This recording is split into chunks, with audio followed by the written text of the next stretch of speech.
The more I buy home shelter stuff, the more I realize that just like the term military grade, when something is said in old print ads to be to civil defense specifications, that sounds like a compliment, but it usually just means it's built to the bare minimum of something that'll keep you alive across a shelter period.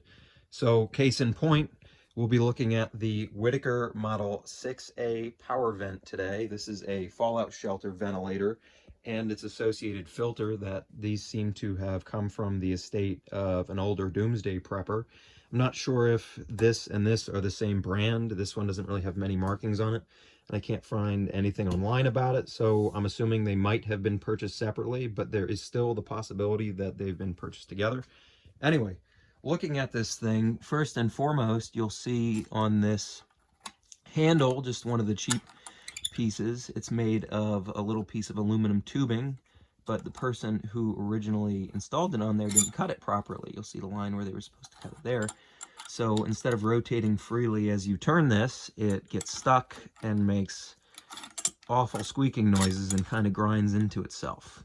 Other than that, this whole thing is made of cast aluminum, and it seems that the original owner may have even received it damaged. You'll see here there's this little mounting foot, and on the back you'll see where it was originally located.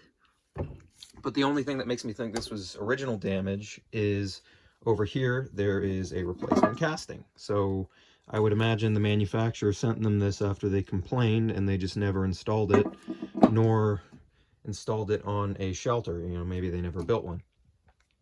Other than the overall cheap nature of this, it's actually a pretty nifty little piece.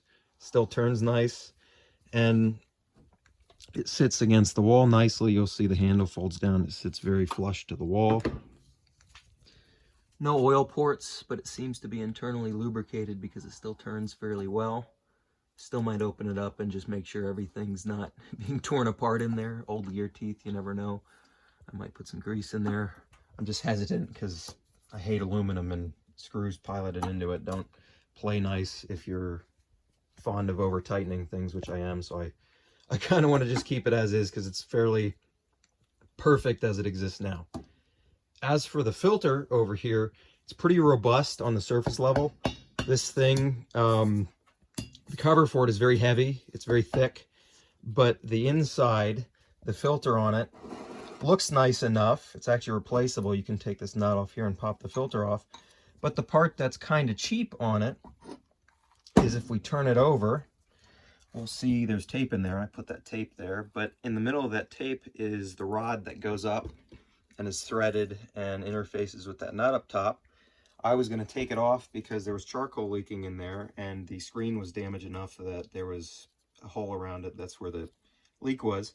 But in order to take it off, you pretty much run the risk of never being able to put that back in again because the charcoal just kind of floats freely around that rod. On the inside, it's only held in by a disc of aluminum screening, a gasket, and that's about it. It's just kind of free floating in the middle of this particulate filter. And you'll see I have a little bit out here that escaped before. It's also all over the floor. I need to sweep that up, but I just figured that was cool to show the charcoal. It's actually pretty similar to the charcoal that was in the Chef Air.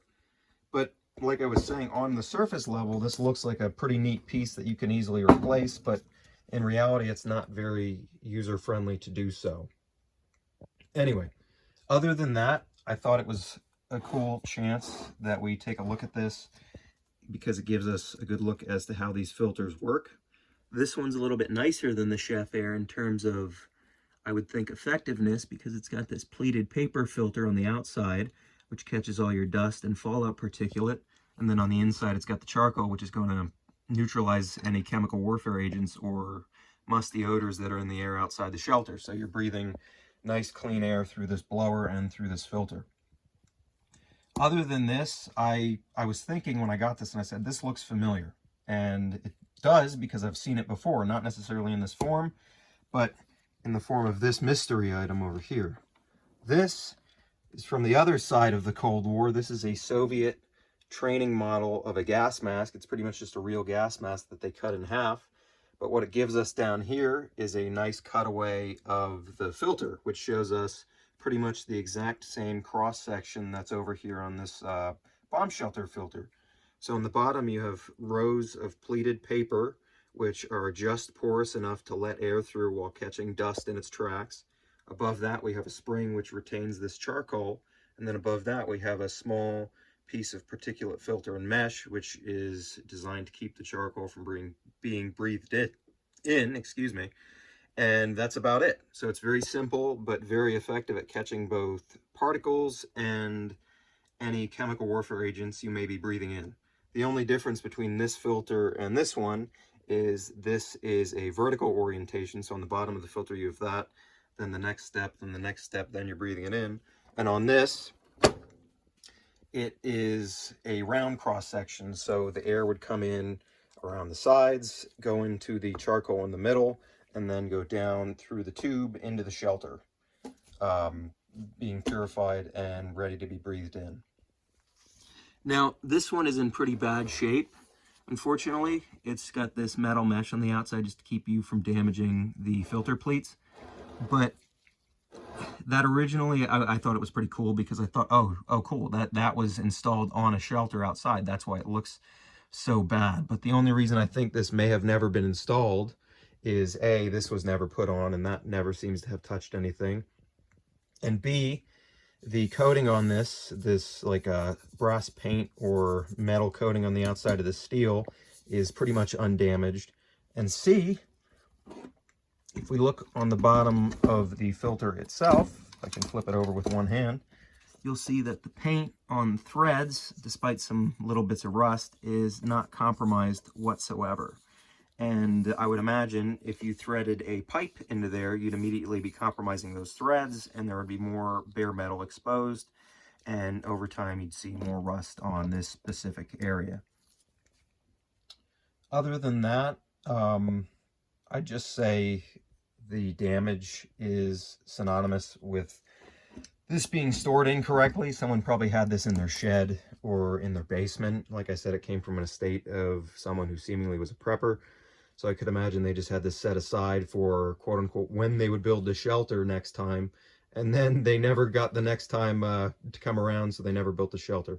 Anyway, I end up doing a lot of that stuff myself. I say, you know, I'm going to do this project next time, next week, next month, next year. And it never happens, so I can certainly understand that. And I can certainly appreciate it because it's left this thing in fairly good shape for display. Like I said, I don't know if these are the same brand, but because they came from the same estate, I'll be displaying them together and setting them up in a way that I'm hoping can actually work and pull air through this to show people how it works. Anyway, thank you for watching. I just wanted to do a short video of this thing. I thought it was pretty neat and kind of chintzy around the corner, so I figured you guys would want to take a look. Thanks again. Before you click off the video, I got a quick side note. I forgot to mention this before, but first thing is I've put the filter cartridge back in the housing. You can see how it sits in there. It's a little bit up. It's probably about maybe 2.5 inches of space before you get to the bottom of the pipe insert there. Also, I didn't mention this piece in the video. I'm not sure what this is, or honestly, even if it goes with this blower. My first assumption was it might be a mount for some kind of electric drive kit. So sometimes with these blowers, regardless of brand, you'd have companies making kits that you could order with these so you could hook an electric motor up.